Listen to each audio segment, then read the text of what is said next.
Do you ever encounter people on certain forums, message boards, or conversation threads online that are unabashedly pro-US? Now, I'm sure you're thinking, yes, of course. Why would that be strange? There are a lot of people out there supportive of the US government engaging in conversations in the social media world.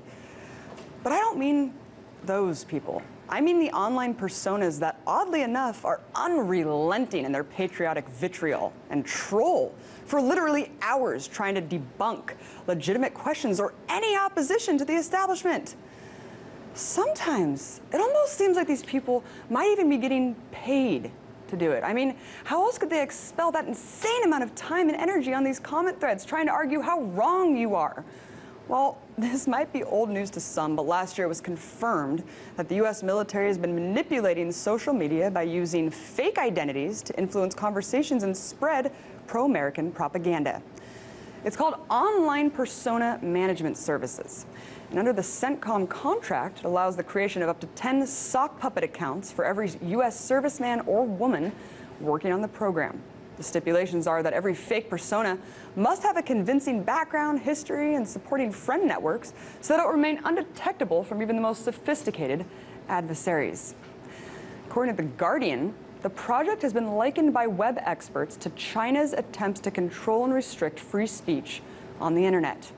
And that critics are saying that it allows the US military to create a false consensus in online conversations, crowd out unwelcome opinions, and smother commentaries or reports that do not correspond with its own objectives.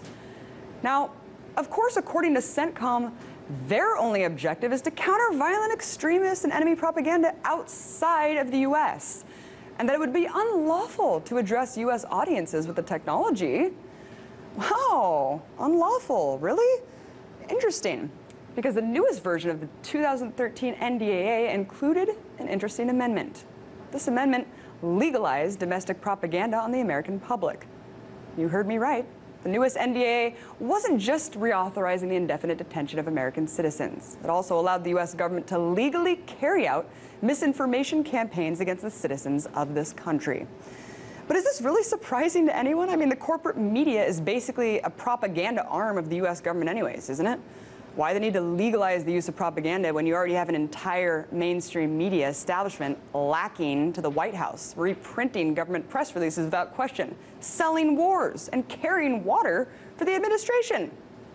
In fact, aside from everything I just mentioned, the Pentagon already spends $4 billion a year to influence public opinion, and the Department of Defense also spends hundreds of millions of dollars on information campaigns in countless countries occupied by the US military. But perhaps even more disturbing than all of this is the fact that the CIA has already been infiltrating the biggest press institutions since the early 1950s. One has to look no further than Operation Mockingbird, a secret CIA campaign to spread disinformation and false stories to foreign governments during the Cold War. It did this by manipulating the media into focusing on propaganda, sabotage, and subversion. It was later revealed in congressional hearings that the CIA program consisted of literally paying off editors and reporters at most mainstream news outlets. The New York Times, CBS, Time, The Washington Post, Newsweek, AP, Reuters, and countless more. In one instance, a journalist named Joseph Alsop, who's alleged to have been one of the most prominent journalists working under Operation Mockingbird, wrote foreign affairs articles that appeared in over 300 publications. So, isn't it nice to know that the supposed watchdogs of the government can be so easily bought? Even though the intent of this program was to focus on matters outside of this country, it undoubtedly influenced everyone living here at the time. People to this day could still be reading and referencing these articles, not knowing that they're completely fake. And sure, this is more than 50 years ago, but let's face the facts here. Our media is much worse now and has been much more easily compromised now. So how do we know that Operation Mockingbird still isn't in effect? Well, we don't. So, the next time you sit down to read the Sunday paper or visit an online forum, just remember, don't believe everything you read.